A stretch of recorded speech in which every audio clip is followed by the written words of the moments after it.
আমাদের প্রধান উপদেষ্টা জনাব ডক্টর ইউনূস সাহেব 12%, 13%, 14% রেমিটেন্স আসার কারণে বাংলাদেশে এই রেমিটেন্স যোদ্ধাদেরকে যেই সম্মান দিয়েছে, এয়ারপোর্টে আলাদা তাদের বাসস্থান করেছে যে তারা এসে রেস্ট করতে পারে, হোটেলের মতন করেছে, আত্মীয় স্বজন এসে থাকতে পারে, এয়ারপোর্টে তাদেরকে সার্ভিস দিতে হবে, এত ব্যবস্থা করেছে। যারা 84% বাংলাদেশে রেমিটেন্স আনে তাদের জন্য কি করেছে? আমি এইটা জোর হাতে রিকোয়েস্ট করছি আমাদের মাননীয় প্রধান উপদেষ্টার কাছে এবং যত উপদেষ্টা আছেন তাদের কাছে, আপনারা আমাদের জন্য কি করেছেন? যারা 84% রেমিটেন্স আনে বাংলাদেশে তাদের জন্য আপনারা কি করেছেন? গার্মেন্টস ইন্ডাস্ট্রি সচল রাখার জন্য কি করেছেন?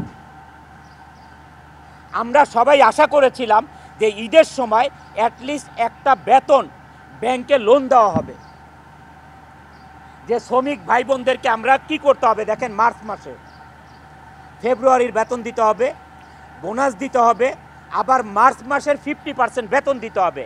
একটা গার্মেন্টস মালিক কোত্থেকে পাবে এই তিনটা জিনিস এক মাসে? এই তিনটা জিনিস এক মাসে কোথায় পাবে একটা গার্মেন্টস মালিক? যারা 84% রেমিটেন্স এনে বাংলাদেশের অর্থনীতির চাকা সচল রাখে তাদের জন্য কি করেছেন? গার্মেন্টস মালিকেরা মুখ চুপ বোঝে, মুখটা চুপ থেকে কি করতেছে, গার্মেন্টসগুলো আরএমজিগুলো বন্ধ করে চলে যাচ্ছে।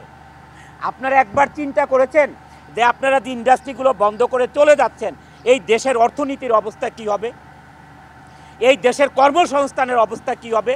এই শ্রমিক লিডাররা কয়েকজন মিলে এই দেশে চালাতে পারবে না তারা একজন একটা ইন্ডাস্ট্রি করতে পারবে?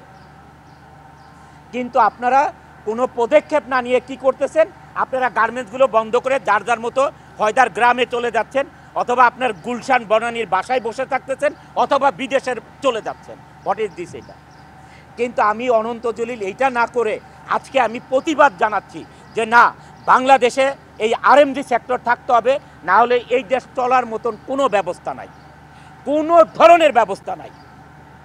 আপনি যে আজকে চাল কিনবেন, আমাদের দেশে যেই চাল উৎপাদন হয়, গম উৎপাদন হয়, ডাল উৎপাদন হয়, সমস্ত কিছুর 50%-এর মতন ইম্পোর্ট করতে হয়।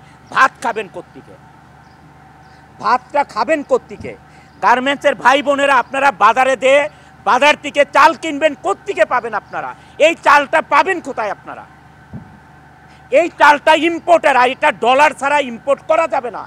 বাংলাদেশের টাকা আজকে কোনো দেশ আপনার নিবে না, এটা রপ্তানি করতে, আমদানি করতে কাউকে আপনি টাকা দিলে নিবে না, ডলার দিতে হবে।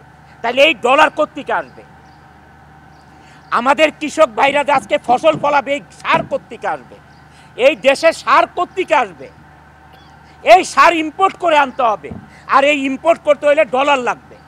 এই ডলার কারা এই ডলার কারা বাংলাদেশে আনে? এটা আনে গার্মেন্টস মালিকরা আনে, আর হচ্ছে রেমিটেন্স যোদ্ধারা 14% আনে, আর 84% আনে গার্মেন্টস মালিকরা।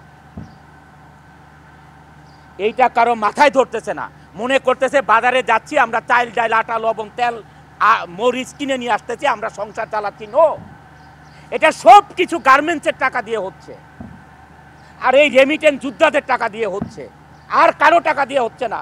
সারা বাংলাদেশের যত ব্যবসা আছে মাত্র 2% রেমিটেন্স আছে বাংলাদেশে, মাত্র 2%।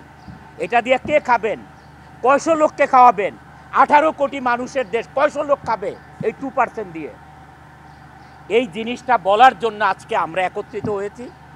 আজকে এই শ্রমিকরা, আমাদের শ্রমিকরা, এই সন্ত্রাসী হাতে গোনা 150-200 লোকের জন্যে আজকে তারা প্রতিবাদ জানিয়েছে।